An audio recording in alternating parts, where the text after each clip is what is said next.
Wanting to improve your English but feeling like you are getting nowhere? Maybe you are at an intermediate level, but you feel like you have peaked. The solution is simple. You should learn English with English. Welcome back to the Renaissance. It's Venus.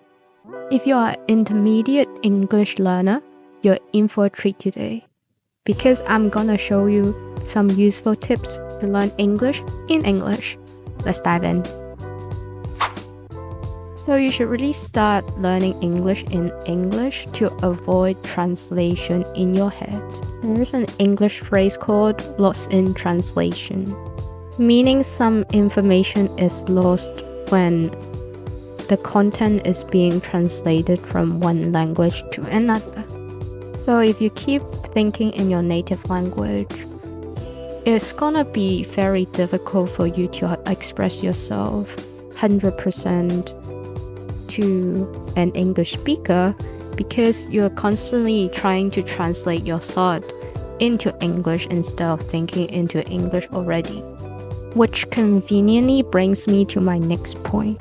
Learning English in English can increase your cultural awareness of the English-speaking countries.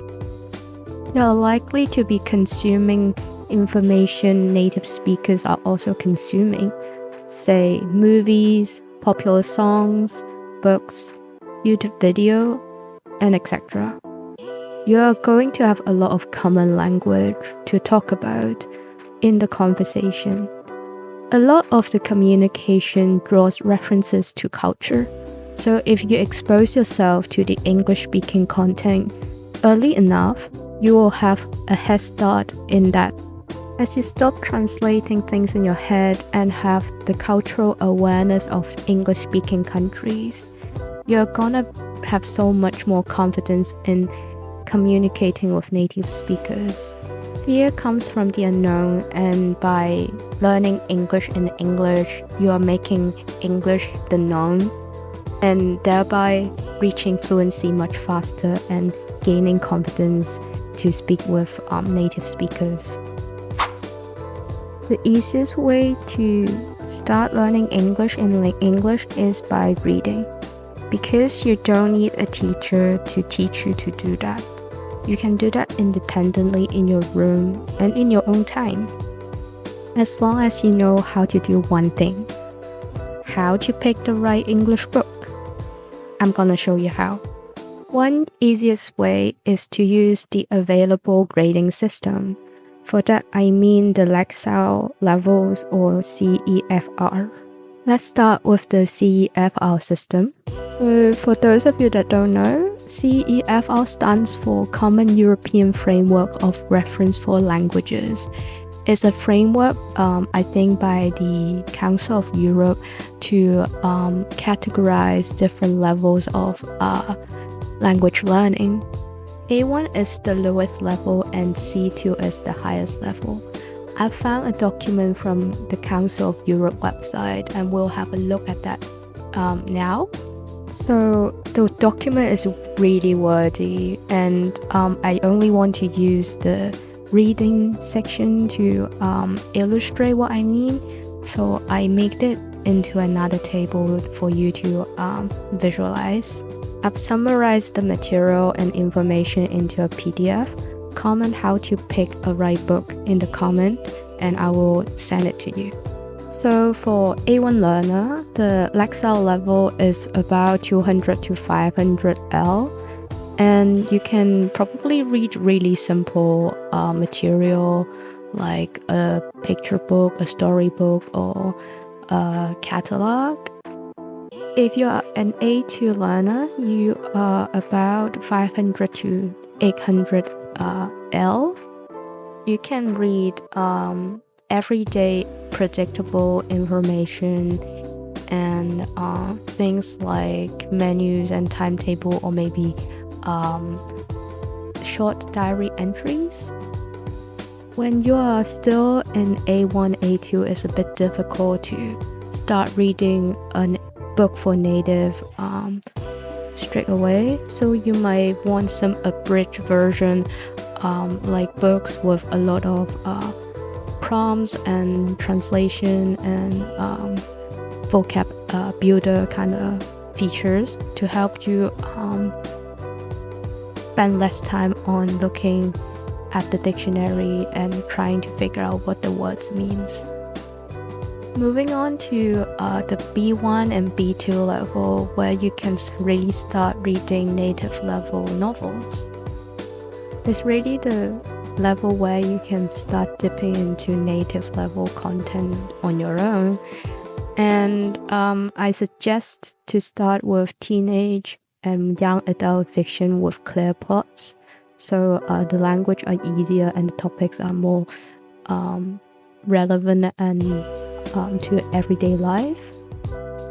After you get comfortable with reading in English, you can really move on to contemporary literature, like the ones by Sally Rooney are amazing, and there are just so many books recommendation from YouTube channels and book talks, and you can always find something that works for you. Once you have found something, use AI to find out the Lexile score and the CRF level to make sure it's not too difficult or too easy for your level, so that you can engage with the content more preferably. Moving on to the next great source of English input that you can do on your own, which is listening to podcasts, audiobooks, or just watching YouTube videos. Honestly, the way we found out about picking the right book can be used on picking the right listening material as well, especially when you have access to audiobook app like Audible, because you can simply pick something that is one notch lower than your reading level and listen to it. The reason behind that is when we read, we tend to repeat the content and study and check the vocabulary, but when we listen, we have much less time to engage with the content. And it's easier for our comprehension if we pick something that is one notch lower than what we can understand, so that not to stretch ourselves thin. There are usually two ways to engage with the material. One is passive and another is active. Passive is the sheer amount of input you have from listening and reading. So you just read everything you can get your hands on. You maximize your contact with the language. Whereas active is so much more nuanced, and there are so many ways to do that. And I'm gonna show you a couple of ways. So the first thing is vocabulary learning. For each of your learning sections, set out a goal to learn a certain amount of new vocabulary, say 10 to 20. It completely depends on who you are and your goals, but I will recommend something in between that amount for the best retention rate. And here comes the hard part. Try to explain those new words in your own word in English. This is the best way to drill that new information into your brain.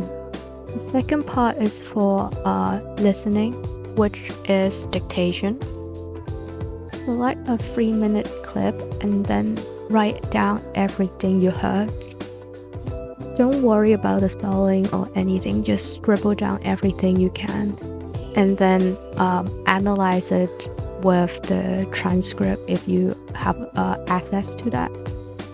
Comparing with the transcript is so important because it allows you to identify your pain points in mapping sounds to words, and in turn you can work on your pronunciation and comprehension.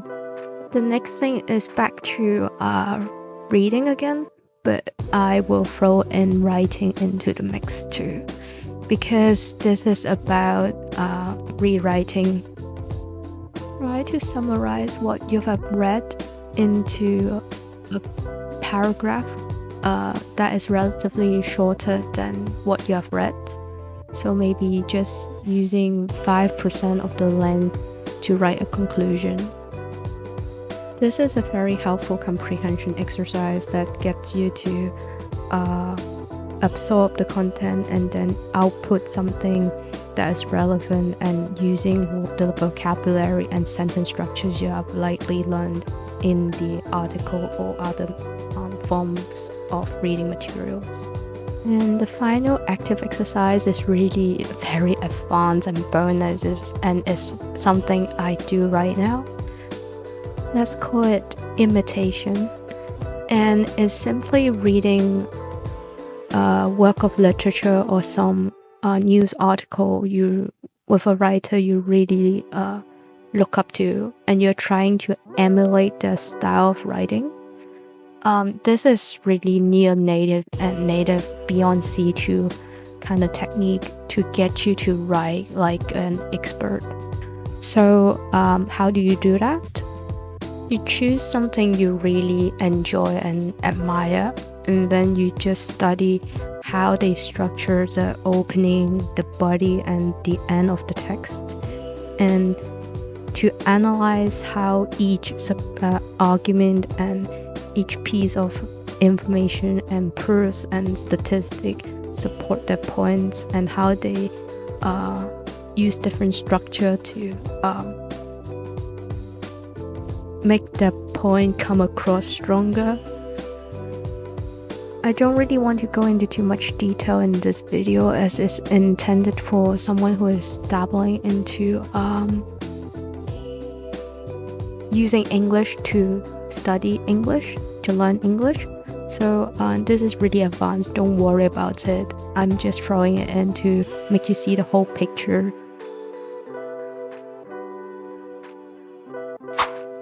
Thanks guys, that's all from me today. I know it's a bit technical and quite demanding to set up a system like that, but once you incorporate that into your English learning journey, I promise you will progress at a much faster rate, and you will find engaging with native speakers so much easier and so much more enjoyable.